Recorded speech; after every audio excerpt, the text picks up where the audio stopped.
ఈ డ్రెస్ బాగుంది బాగుంది బాగుందమ్మా, బాగుంది తల్లి.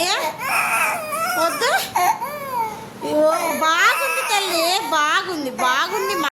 అంటే ఇప్పుడు ఇది భలే ఉందంట టీషర్ట్.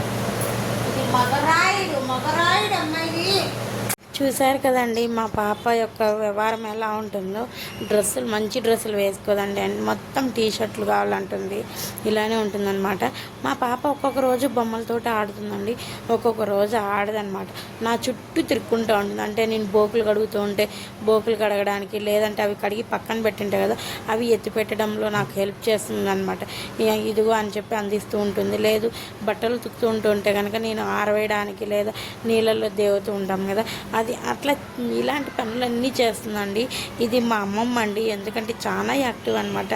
తను కూడా తను బుద్ధులే తను అన్నీ తనవే వచ్చాయి, చాలా యాక్టివ్ అనమాట. ఇలాంటి బొమ్మలతోటి ఆడదాము ఇలాంటివి అయితే హ్యాబిట్స్ లేవు తనకి. ఇలా ఏదైనా అంటే నేను చేసే వర్క్లో హెల్ప్ చేయడానికి, లేదంటే ఏదైనా బట్టలు పిక్కిం చేద్దాము ఇలాంటివే చేస్తుంటుంది అనమాట. ఒక సంచిక అయితే ఉన్నాయండి, బొమ్మలు లేక ఏం కాదు, చాలానే ఉన్నాయి. వాటితో అయితే ఆడదనమాట. మా పాపతోటి ఇలానే ఉంటుంది. చిన్నపిల్లలు అంతే, ఒక్కొక్కసారి ఆడతారు, ఒక్కొక్కసారి ఆడరు. వాళ్ళకి ఇష్టమైందే చేస్తారనమాట. ఇదన్నమాట. ఓకేనా.